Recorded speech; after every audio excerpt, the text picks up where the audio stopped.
OECD Economic Outlook, Interim Report. Strengthening the Recovery. The Need for Speed. March 2021. This work is published under the responsibility of the Secretary-General of the OECD. The opinions expressed and arguments employed herein do not necessarily reflect the official views of OECD member countries. This document, as well as any data and map included herein, are without prejudice to the status of or sovereignty over any territory, to the delimitation of international frontiers and boundaries, and to the name of any territory, city or area. Please cite this publication as OECD 2021, OECD Economic Outlook, Interim Report March 2021, OECD Publishing, Paris, https://doi.org/10.1787/34bfd999-n. Strengthening the Recovery. The Need for Speed Summary. Global economic prospects have improved markedly in recent months, helped by the gradual deployment of effective vaccines, announcements of additional fiscal support in some countries, and signs that economies are coping better with measures to suppress the virus. Global GDP growth is projected to be 5.5% in 2021 and 4% in 2022, with global output rising above the pre-pandemic level by mid-2021. Despite the improved global outlook, output and incomes in many countries will remain below the level expected prior to the pandemic at the end of 2022. The significant fiscal stimulus in the United States, along with faster vaccination, could boost U.S. GDP growth by over 3 percentage points this year, with welcome demand spillovers in key trading partners. There are increasing signs of divergence across countries and sectors. Strict containment measures will hold back growth in some countries and service sectors in the near term, while others will benefit from effective public health policies, faster vaccine deployment and strong policy support. Sizable risks remain.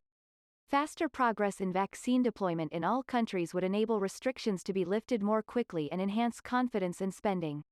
Slow progress in vaccine rollout and the emergence of new virus mutations resistant to existing vaccines would result in a weaker recovery, larger job losses and more business failures. Cost pressures have begun to emerge in commodity markets due to the resurgence of demand and temporary supply disruptions, but underlying inflation remains mild, held back by spare capacity around the world. The top policy priority is to ensure that all resources necessary are used to produce and fully deploy vaccinations as quickly as possible throughout the world, to save lives, preserve incomes and limit the adverse impact of containment measures on well-being. The resources required to provide vaccines to lower-income countries are small compared with the gains from a stronger and faster global economic recovery. Fiscal policy support should be contingent on the state of the economy and the pace of vaccinations, with new policy measures implemented promptly and fully if required. A premature tightening of fiscal policy must be avoided. The current very accommodative monetary policy stance should be maintained, and allow temporary overshooting of headline inflation provided underlying price pressures remain well contained, with macroprudential policies deployed where necessary to ensure financial stability. Continued income support for households and companies is warranted until vaccination allows a significant easing of restraints on face-to-face activities, but should be refocused to support people and help companies with grants and equity rather than debt. Enhanced structural reforms are required in all countries to raise opportunities, improve economic dynamism, and foster a strong, sustainable and inclusive recovery. The sequencing and packaging of reforms is important to enhance their collective benefit and support near-term demand. International policy coordination is essential to increase the gains from national policy actions to tackle the pandemic, enhance resilience and ensure a strong and inclusive recovery. OECD Interim Economic Outlook Forecasts March 2021. Real GDP growth. Year-on-year percent change. Note: difference from December 2020 economic outlook in percentage points, based on rounded figures. World and G20 aggregates use moving nominal GDP weights at purchasing power parities. 1. The European Union is a full member of the G20, but the G20 aggregate only includes countries that are also members in their own right. 2. Spain is a permanent invitee to the G20. 3. Fiscal years, starting in April. The rebound from the pandemic has been faster than expected. Prospects for an eventual path out of the crisis have improved, with encouraging news about progress in vaccine production and deployment and a faster than expected global rebound in the latter half of 2020. but there are signs of increasing divergence in activity developments across sectors and economies. Expectations for a stronger recovery are also being reflected in financial and commodity markets, with U.S. long-term bond yields and oil prices returning to their levels prior to the pandemic. Figure 1. Growth continued in the fourth quarter of 2020, but there are signs of rising divergence.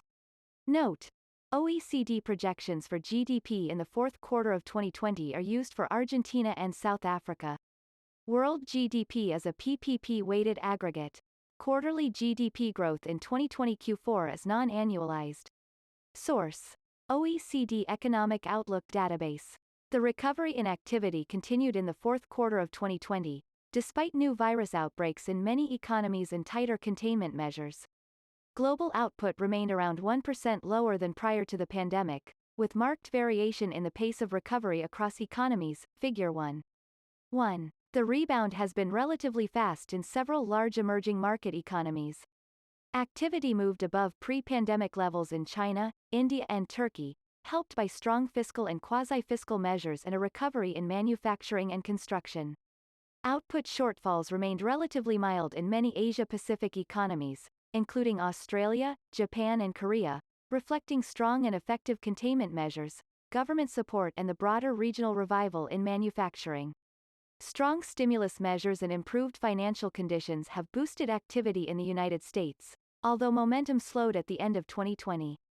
In the major European advanced economies, the pace of the recovery has been more modest, reflecting extended disruptions from renewed virus outbreaks and associated reductions in working hours in many service sectors. The different sector specialization of economies is also affecting growth, with the economies most dependent on international travel and tourism generally experiencing a larger GDP decline in 2020. Containment measures and the associated declines in mobility now appear to be having a smaller adverse impact on activity than in the early stages of the pandemic. Figure 2. In part, this may reflect a more careful targeting of public health measures and income support. Recent restrictions have focused largely on service sectors with high levels of direct contact between consumers and producers, with manufacturing and construction activities generally affected only mildly. Businesses and consumers have also adapted to changes in working arrangements and sanitary restrictions. Whilst this helps to ensure that the economic cost of current containment measures is lower than in spring 2020, it also suggests that the economic rebound from their eventual removal might be smaller than generally expected. Figure 2. The impact of mobility restrictions on activity has moderated. GDP growth and mobility 2020 Q2 to 2020 Q4. Note: based on a sample of 51 advanced and emerging market economies in the second, blue, and third, green, quarter of 2020, and 43 countries in the fourth, red, quarter. The coefficients imply that on average a quarterly decline, rise, of 10 points in mobility was associated with a 2.2 percentage point decline, increase, in quarterly GDP growth in 2002 Q2, and 2020 Q3, and a 0.9 percentage point decline in 2020 Q4. Source: OECD Economic Outlook Database. Google LLC, Google COVID-19 Community Mobility Reports. https://www.google.com/covid19/mobility and OECD calculations. High-frequency activity indicators point to increasing divergence in the early part of 2021. Figure 3. The OECD Weekly Tracker of GDP Growth, based on Google Trends search-based indicators, points to stable or improving outcomes in countries such as Australia, the United States and Japan, relative to those in countries such as Germany and the United Kingdom, where strict containment measures persist. A similar pattern is apparent in recent business surveys, with weaker output PMI indicators in the major European economies than elsewhere, particularly in services. Location-based Google mobility indicators of retail activity and travel also show rising divergence, with continued improvement in the emerging market economies relative to the advanced economies. Global industrial production has continued to strengthen in recent months and global merchandise trade has now returned to pre-pandemic levels. Figure 4. Helped by the strong demand for IT equipment and medical supplies. Business investment has also picked up sharply, despite continued near-term uncertainty and high corporate debt. However, momentum eased towards the end of 2020 in the economies with monthly measures of economy-wide output or GDP, reflecting the impact of subdued service sector activities. Figure 3. High-frequency indicators point to rising divergence. Note: the OECD Weekly Tracker of GDP Growth is a real-time high-frequency indicator of economic activity using machine learning and Google Trends data. The tracker provides estimates of the year-on-year growth rate of weekly GDP. Data in Panel B are location-based indicators of mobility and aggregated using PPP weights. Source: OECD, Google LLC, Google COVID-19 Community Mobility Reports. https://www.google.com/covid19/mobility and OECD calculations. Figure 4. Industrial activity and trade are rebounding but service sectors have lost momentum. Note: data in Panel A are PPP-weighted aggregates. The retail sales measure uses monthly household consumption for the United States and the monthly synthetic consumption indicator for Japan. The 11-country activity indicator uses GDP or economy-wide output data for Argentina, Brazil, Canada, Chile, Colombia, Finland, Japan, Korea, Mexico, Norway and the United Kingdom. Data in Panel B are all in volume terms apart from services exports, which are an aggregate of monthly nominal USD exports in 38 countries. Source: OECD Economic Outlook Database, CPB, IATA, RWI, ISL Container Throughput Index, WTO, and OECD calculations. Consumer spending drove the initial rebound in activity as economies reopened last summer but remained broadly flat through the fourth quarter, reflecting the resurgence of health concerns and the impact of renewed containment measures on retail and leisure spending. Cross-border services trade also remained weak. Household saving rates were still well above pre-pandemic levels in the fourth quarter of 2020, providing scope for future spending, but consumer confidence has yet to recover in most countries. Figure 5. Faster progress in vaccine deployment will be needed to help restore confidence, improve labor market conditions and reduce precautionary saving. Figure 5. Household savings provide scope for pent-up demand but confidence remains weak. Source: OECD Economic Outlook Database, INSEE, OECD Main Economic Indicators Database, and OECD calculations. Labor market conditions are recovering slowly, with job retention measures such as short-time work schemes and wage subsidies continuing to help preserve employment in Europe and Japan. However, across the OECD economies, almost 10 million more people are unemployed than prior to the crisis, and activity rates have risen and employment rates have declined. In developing countries, substantial job losses have increased poverty and deprivation of millions of workers. Total hours worked remain around 5% lower than prior to the pandemic on average in the large advanced economies. Figure 6, Panel A, with marked differences across sectors. Shortfalls are concentrated largely in job-rich service activities with high levels of social interactions. Figure 6, Panel B, such as leisure, hospitality, transportation, and retail and wholesale trade. Taken together, these sectors account for between 20 to 30% of employment in most economies, highlighting the still precarious nature of many jobs unless vaccines are deployed rapidly and containment measures are eased substantially. Women, youth and low-income workers are particularly exposed to such risks given the relative importance of these sectors for their employment. Significant fiscal and monetary support continues to underpin activity. Additional discretionary fiscal measures announced in several countries during the past 3 months will add to the overall support this year, including in the United States, Japan, Germany, Canada, and India. Many countries have also extended existing income support schemes, or planned for their reintroduction as in Brazil. However, fiscal policy may tighten in some emerging market economies this year, including China. In Europe, spending from the Next Generation Recovery Fund is due to begin later this year, but the total discretionary fiscal stimulus in 2021 appears likely to be relatively mild, at around 1% of GDP in the euro area, despite considerable spare capacity. The extent of fiscal support in the United States this year is set to be considerably larger than in most other economies. The Consolidated Appropriations Act enacted in December contained new temporary measures worth $900 billion, 4% of GDP, largely concentrated on emergency assistance for households and the unemployed. U.S. household real disposable income jumped by 11% in January, and real consumer spending by 2%, with most of the additional funds initially being saved. The forthcoming American Rescue Plan provides a considerably larger stimulus, potentially raising aggregate demand by between 3 to 4% on average in the following 4 quarters, with welcome spillovers for activity in major trading partners. Box 1. Figure 6. Labor market conditions are still weak in some sectors.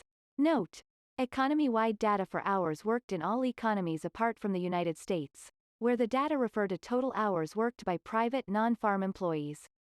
For Japan, estimates are based on total employment and average monthly hours worked by employed persons. High contact sectors are ones with high social interactions between consumers and producers. These include retail and wholesale trade, accommodation and food services, transportation and storage, arts and entertainment, and other personal services. Source: Bureau of Economic Analysis, Statistics Canada, Australian Bureau of Statistics, Statistics Bureau, Japan, Eurostat, Office for National Statistics, and OECD calculations. Box 1. The potential impact of the American Rescue Plan. The planned fiscal stimulus in the United States, set out in the American Rescue Plan, will provide a significant near-term boost to activity if enacted in full. In total, the new measures are planned to be worth up to $1.9 trillion United States dollars, around 8.5% of baseline GDP. The pace at which these measures would take effect remains uncertain, although there would be a clear immediate boost from stimulus payments to households, which represent around 1/5 of the overall package of measures. Other measures, such as stronger final consumption spending at the federal and state level and tax credits, are only partly pandemic-related and may be spread over the next year or so. Continued U.S. monetary policy accommodation, as implied by the current policy stance, would help to raise the near-term multiplier effects of the package. However, containment measures could moderate the speed at which higher income feeds through to spending, and uncertainty is likely to enhance precautionary saving by households. Illustrative simulations on the NIGEM macroeconomic model suggest that the proposed measures could raise U.S. output by around 3 to 4% on average in the first full year of the package, from 2021 Q2 to 2022 Q1, broadly equivalent to the spare capacity currently estimated to exist in the U.S. economy. This helps to stimulate demand in other economies, with output rising by between 0.5–1 percentage point in Canada and Mexico, and between 0.25 to 0.5 percentage point in the Euro area and China. Figure 7, Panel A. In the near term, U.S. employment is also boosted, rising by between 2.25–3 million at the end of 2021, but inflation also rises, by around 0.75 percentage points per annum on average in the first 2 years of the shock. Strong U.S. import growth widens the U.S. current account deficit by around 0.75% of GDP on average in the first 4 quarters of the shock. Figure 7. The GDP impact of the stimulus will be sizable. Note: the profile of the stimulus shown in Panel B is illustrative. Source: OECD calculations using the NIGEM macroeconomic model. These simulations assume that 2/5 of the overall stimulus takes effect in the second quarter of 2021, largely via higher government transfer payments, with the remainder spread over the following year. Figure 7, Panel B. Policy interest rates remain unchanged in the United States and other advanced economies until mid-2022, but are endogenous in the emerging market economies. The simulations do not incorporate a rise in the federal minimum wage. The largest near-term impact of the U.S. fiscal package arises if consumers are more sensitive to current income developments, and thus immediately benefit from the stimulus payments. In contrast, consumers more focused on the lifetime income path of incomes and the potential budgetary offset from higher tax payments in the future, may spend less of the stimulus.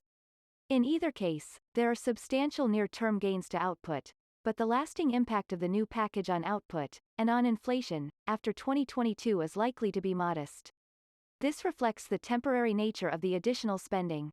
The overall budgetary cost is lower than the size of the stimulus, with higher nominal activity offsetting around 1/4 of the initial discretionary stimulus measures, but the government debt-to-GDP ratio is raised by 6 percentage points by 2023.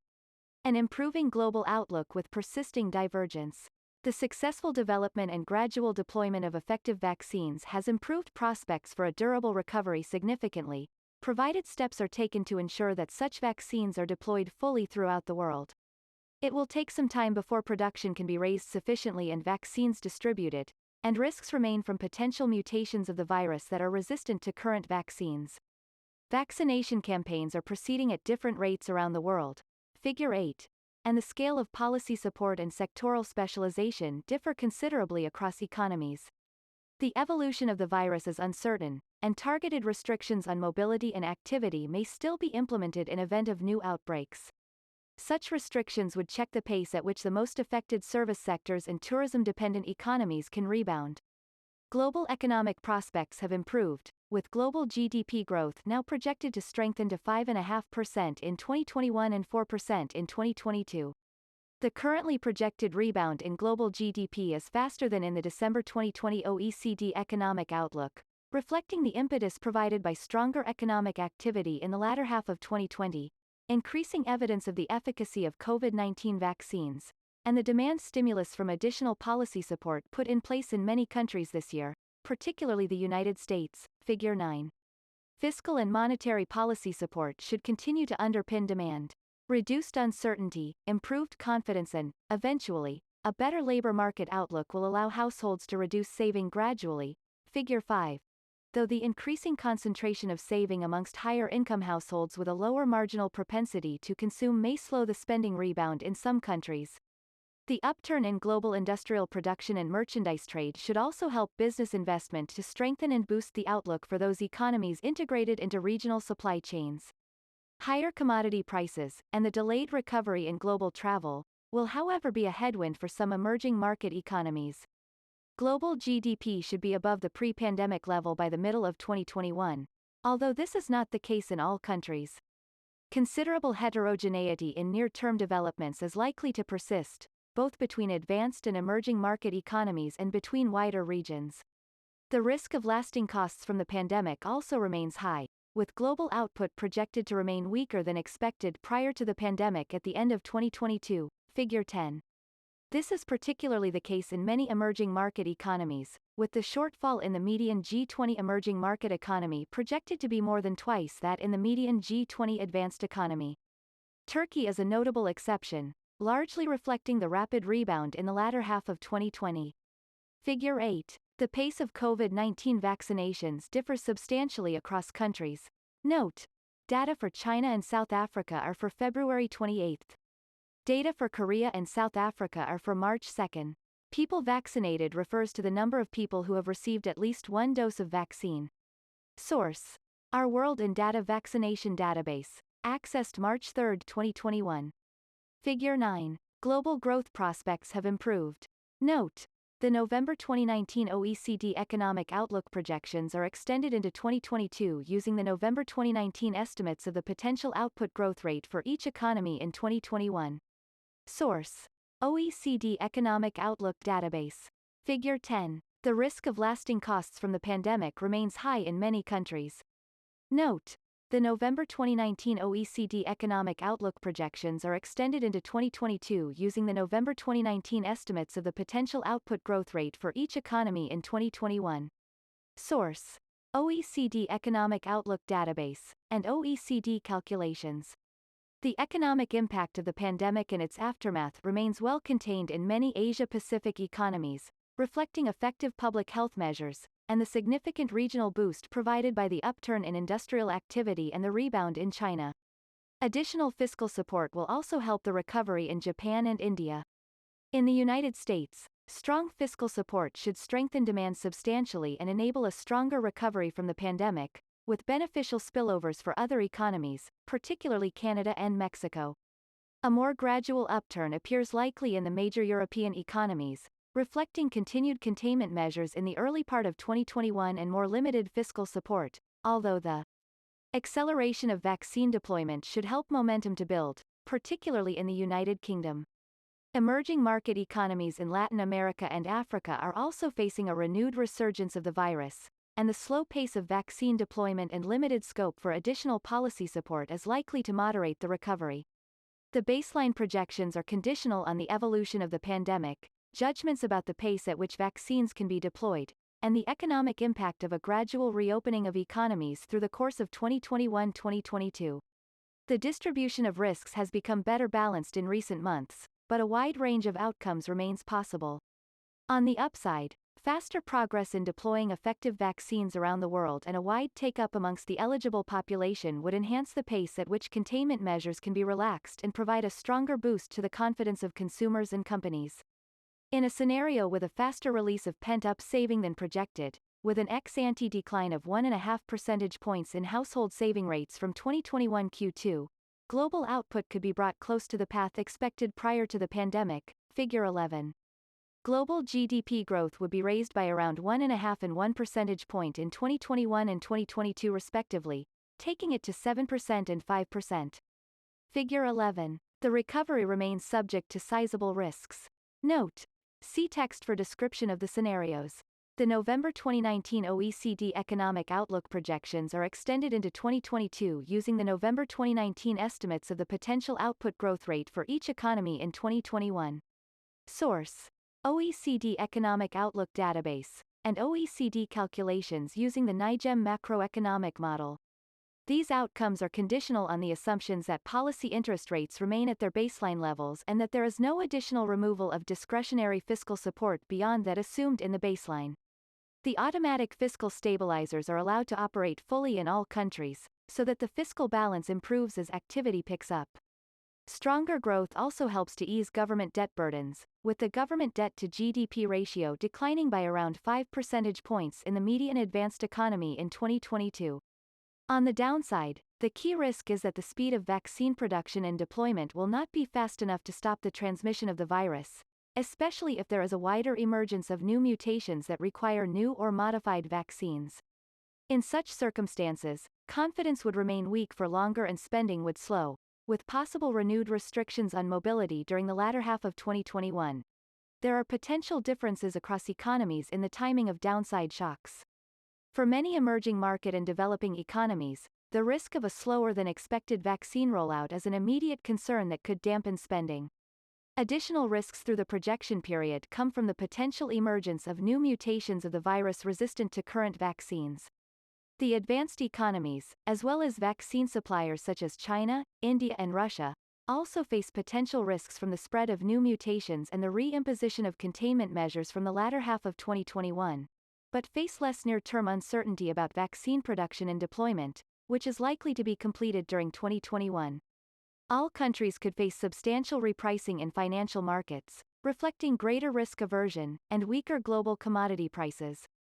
In a scenario of this kind, global GDP growth could be lowered by close to 1 percentage point in 2021 and 1.25 percentage point in 2022 respectively, taking it to 4.5% and 2.75% respectively, figure 11.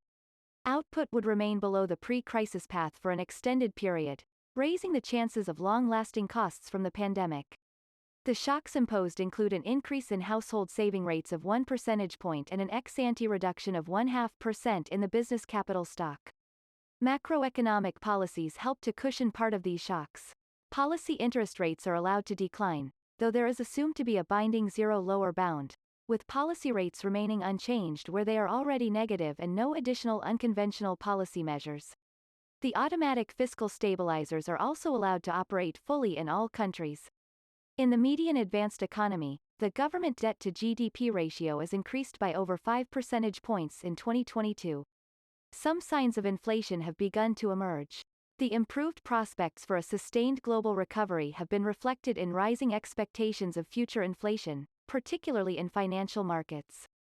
Headline inflation has recently risen in many advanced economies, and remains high in some emerging market economies, in part due to jumps in commodity prices and past currency depreciation.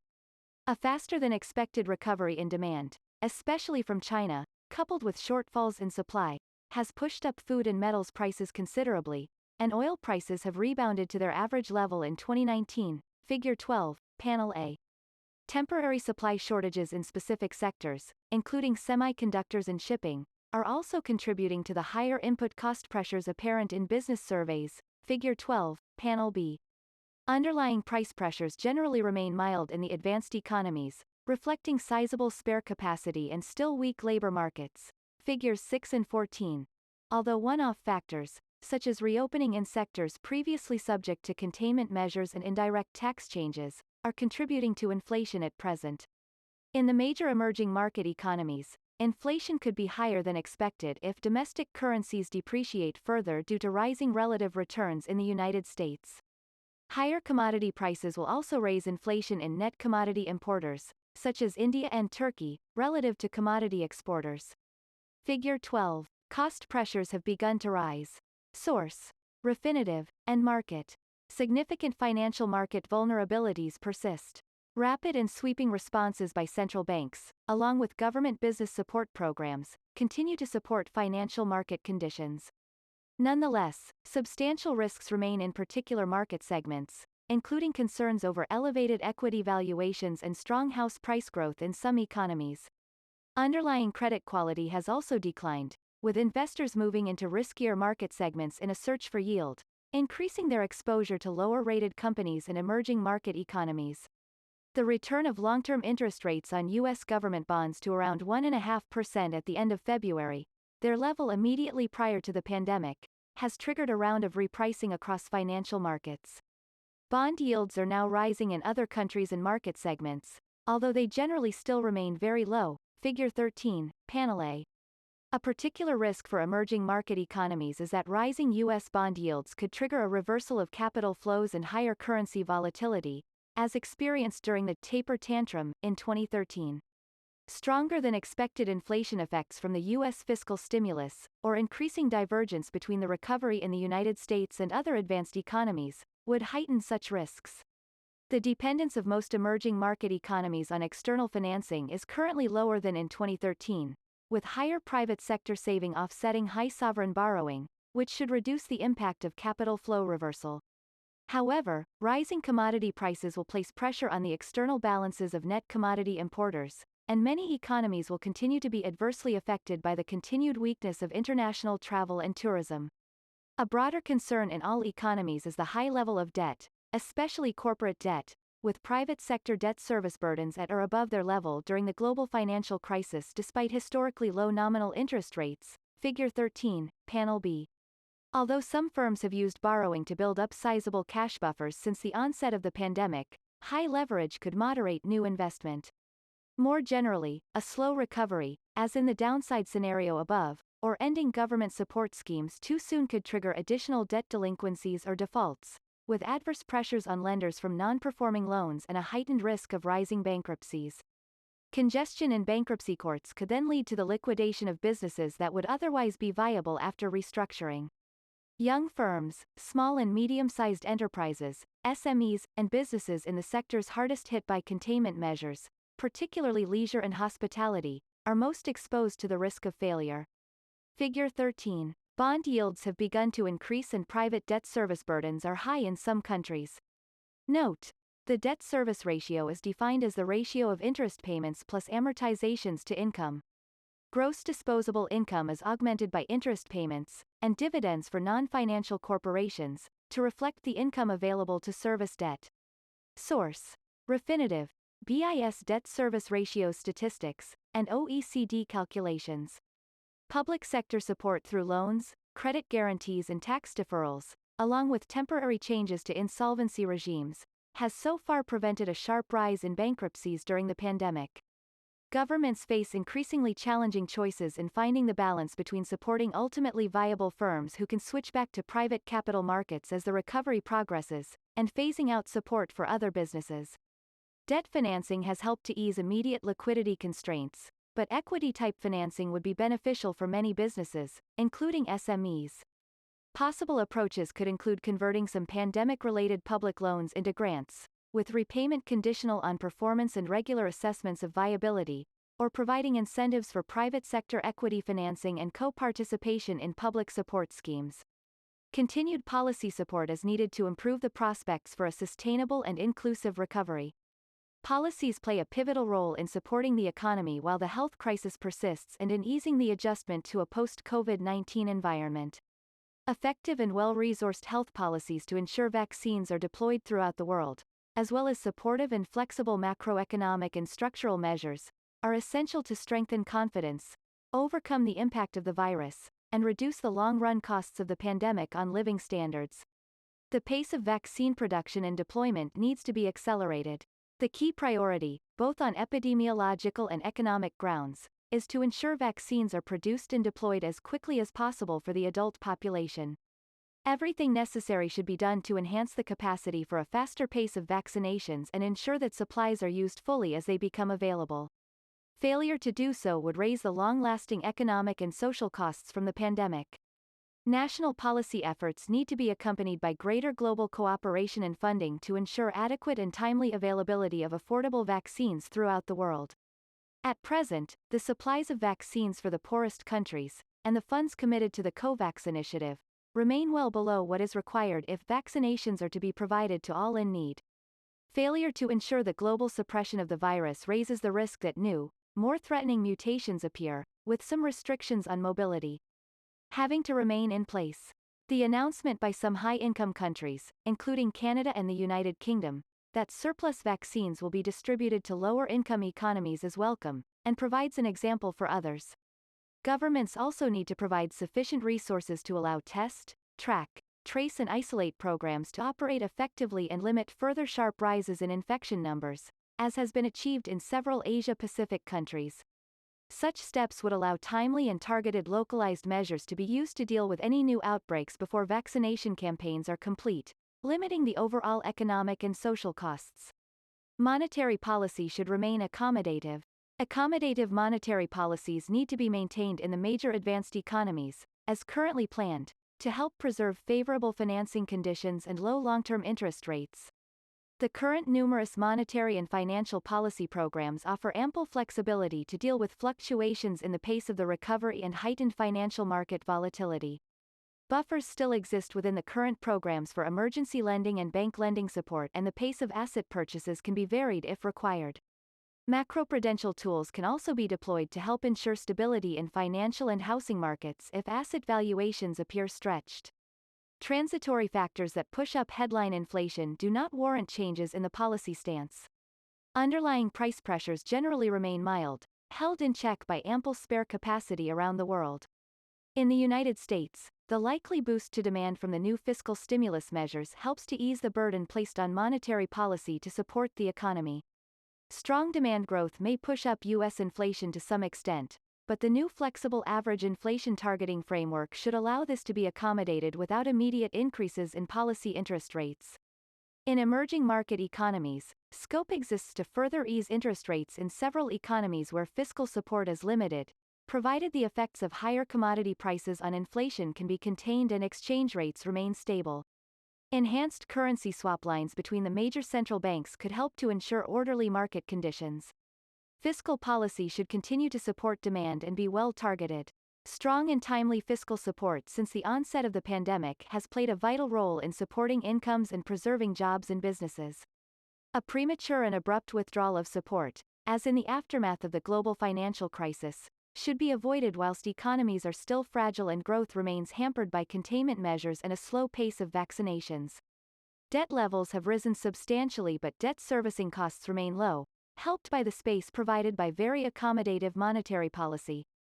In the advanced economies, ensuring debt sustainability should be a priority only once the recovery is firmly in place. New fiscal measures, recently decided or currently planned, need to be implemented quickly and effectively to give a boost to growth and enhance job opportunities. Where new medium-term spending plans have been established, as in the EU economies, intensified efforts must be made to bring actual disbursement forward and fully utilize the resources available. At the same time, the initial broad support to the whole economy will need to evolve towards more targeted support to the hardest-hit sectors as the recovery progresses, facilitating labor and capital reallocation from sectors facing structural demand weakness. Decisions about the expiry of special programs should be contingent on the state of the economy and the sanitary situation, and if necessary be offset by other more targeted measures. The extent of fiscal support is likely to vary significantly across economies over the next 2 years, as discussed above, with substantial extra spending in the United States, and to a lesser extent Japan and Canada, but limited discretionary measures in others, particularly in Europe. Nonetheless, budget deficits will remain large, as appropriate, and the automatic fiscal stabilizers should be allowed to operate fully. In the emerging market economies, fiscal support should be maintained while market conditions remain favorable and where debt sustainability is not at risk. Structural reforms are needed to improve resilience, facilitate reallocation, and strengthen growth prospects. Enhanced structural reform efforts are required in all countries to raise opportunities for displaced workers, improve economic dynamism, and foster resource reallocation towards sectors and activities that strengthen growth, improve resilience, and contribute to environmental sustainability. The crisis is likely to require some labor and capital reallocation, although the extent remains uncertain. Some sectors most affected by physical distancing requirements and associated changes in consumer preferences may be permanently smaller after the crisis. A lasting shift towards remote working, reductions in business travel, and the increasing digital delivery of services, including e-commerce, could also change the mix of jobs available and the location of many workplaces. Figure 14. Such potential shifts would accentuate long-standing pre-pandemic challenges from an extended period of weak growth, widening inequalities in outcomes and access to opportunities, and the need to adjust to digitalization and climate change. Figure 14. The pandemic has led to marked changes in product and labor markets. Note: retail sales in current prices. Internet and mail order house sales in the Euro area, Internet sales in the United Kingdom, online e-commerce sales in the United States and Canada, and online shopping in Korea. Data for Canada do not include online purchases from foreign-based retailers. Data for Korea are from the Online Shopping Survey and exclude non-goods purchases. The annual growth of online sales in France is based on the change over the year to October and November 2020. Data in Panel B are seasonally adjusted online job postings by type of occupation and aggregated over 20 countries. April 2020 and February 2021 respectively refer to the weeks the 24th to the 30th of April 2020 and the 21st to the 27th of February 2021. Source: U.S. Department of Commerce Statistics Canada, Eurostat, Office of National Statistics, COSIS, Indeed, and OECD calculations. The policies put in place to foster the recovery from COVID-19 are an opportunity to address these old and new challenges if economic stimulus measures and recovery plans combine an emphasis on restoring growth and creating jobs with the achievement of environmental goals and improved resilience. As past OECD research has shown, the eventual scars from a large recession are likely to be smaller in countries in which product and labor markets can accommodate the necessary reallocations of capital and labor in the aftermath of the shock. The sequencing of reforms will be particularly important to help the economic recovery gain traction. Measures with a fiscal dimension, such as planned public infrastructure investments in digital networks, transportation, and energy, can help support demand, improve productivity, and be an important source of new jobs for displaced workers. Strong income support for poorer households helps to make the recovery more inclusive and support demand, given their high marginal propensity to spend. Strengthening economic dynamism by tackling barriers to market entry, and enhancing activation and skill acquisition, will also improve labor market opportunities for all and help to foster productivity-enhancing reallocation. To facilitate the reallocation of labor resources, government measures put in place at the height of the pandemic to support jobs and incomes need to become more targeted, increasingly focus on people rather than jobs, and be accompanied by structural measures to enhance training and aid job search and placement. Setting clear state contingent criteria for this support, such as linking the resources used to changes in labor market conditions, could help to increase the effectiveness of reforms. The shift towards the use of online platforms and teleworking during the pandemic has underlined the opportunities provided by digital technologies. Effective and well-targeted policies are required to accelerate the digital transformation of public and private sector activities and ensure that poorer households, small firms, remote regions, and lower-income countries are not left behind. Improving broadband connectivity, helping firms develop online business models, enhancing digital skills, and ensuring secure online payments and data privacy, are all areas in which further reforms would accelerate the adoption of digital technologies. Government efforts to support the economic recovery also need to incorporate the necessary actions required to foster the shift from fossil fuels to renewables and limit the long-term threat from climate change. Sector-specific financial support measures should remain conditional on environmental improvements where possible, such as stronger environmental commitments and performance in pollution-intensive sectors that are particularly affected by the crisis. Early signaling of future alignment of long-term price signals with environmental and climate policy objectives, including through carbon pricing, would lower environmental policy uncertainty and improve the prospects for the funding of investments in clean technologies, although compensating measures would be essential to mitigate the adverse impact on poorer households and small businesses. Well-designed large infrastructure investment projects, including expanded and modernized electricity grids and spending on renewables, and projects with shorter payback periods such as more energy-efficient buildings and appliances can also be a source of demand and new employment opportunities at an early stage of the recovery. OECD Economic Outlook, Interim Report. Strengthening the recovery. The need for speed. The COVID-19 pandemic continues to cast a long shadow over the world's economies, but economic prospects have improved with the forthcoming global vaccines rollout, although divergences are increasing across and within countries. This interim report provides updates for G20 country projections made in the December 2020 issue of the OECD Economic Outlook, number 108.